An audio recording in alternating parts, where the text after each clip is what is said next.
I've been known to say that heaven is a place where I only have to think about one thing at a time. There never seems to be a time when we don't have 100 plates up in the air, does there?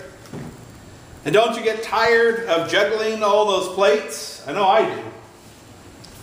Even while I was writing the sermon, I was also thinking about the chores that I needed to get done at the house, and I was wondering how Noah was doing with his friends up at the lake in Wisconsin, and wondering, of course, how Neil's doing at boot camp, and reviewing the first official grown-up lease that Sarah's about to sign for an apartment.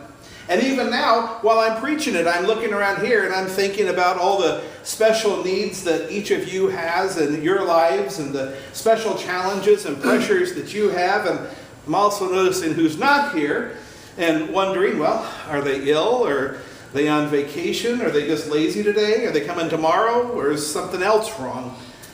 And it's the same for all of you. We're all keeping all those plates up in the air all the time. And it was the same for Martha as well. The rabbi was in the house for dinner, and things needed to be done. Maybe it was a lot like our house, where socks seem to multiply in the living room. We don't know why. But when someone knocks at the door, they all climb out from underneath the furniture and find themselves in the middle of the living room. And so there's always this panic-stricken sweep of the living room when there's a knock at the door to try to clear it of the miscellaneous clothing that's laying all over the place. And then, of course, obviously, besides the cleaning, dinner had to be cooked and served, and things weren't as easy as they are today for Martha. And Martha was doing all the things that a good host does, plus I'm sure she was trying to hear what Jesus was saying. And we're not even privy to all the other things that were going on in Martha's life. I mean, maybe she had a relationship with someone special that she was working with, and maybe she had an incident at the market that needed to be resolved. Or maybe there was a loose hinge on the back door that Lazarus had not gotten around to tightening, and now the back door is about ready to fall off. All we know about is that the rabbi was there, and there were all these dinner preparations, and I am assuming there was a lot more going on in Martha's head than just dinner, and Mary's just sitting there. Just sitting there listening to Jesus. And Martha snapped. Lord, do you not care that my sister has left me to serve alone? Tell her to help me. There she goes, just like us, whining to Jesus. Lord, it's not fair. I worked so hard and I didn't get a raise. Lord, why can't I have straight teeth and perfect hair? Lord, why do other people have good health and I don't? It's not fair. And Mary just sat there. She just sat there and listened to Jesus and ignored Martha. And she was right to do so. She was right because she was doing the one thing that's necessary. One thing. Out of all those plates we're throwing around in the air, one thing is necessary. And if we get that one thing, everything else is going to fall into place. All that is now or ever has been necessary is Jesus.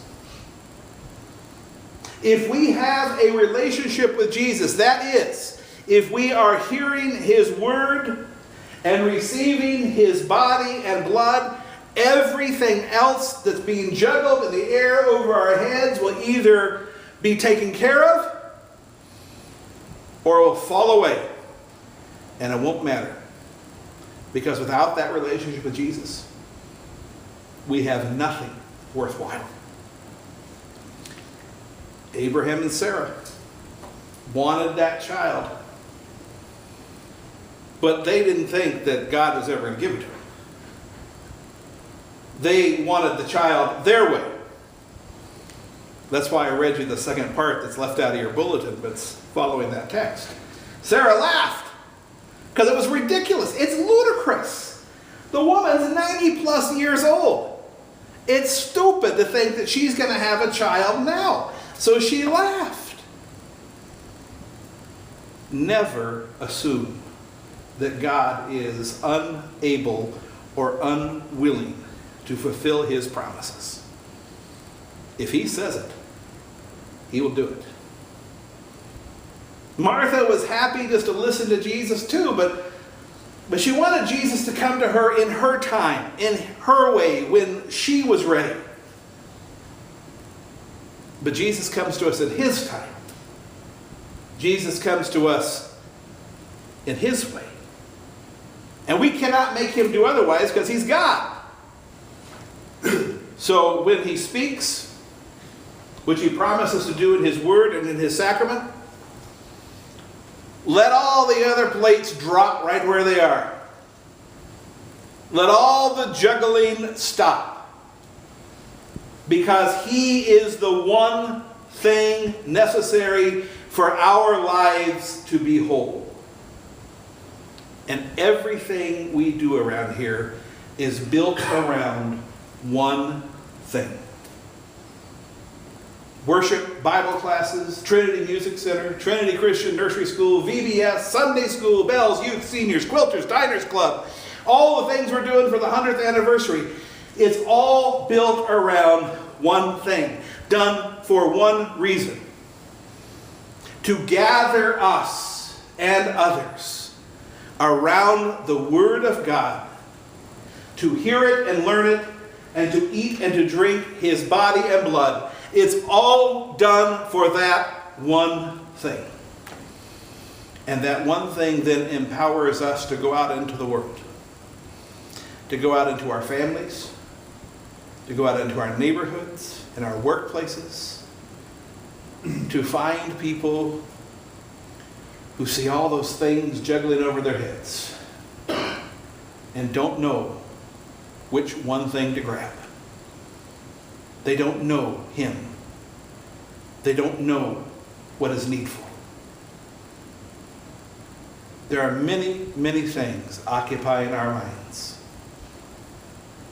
But only one thing is necessary. Attend to that one thing. Everything else will be fine.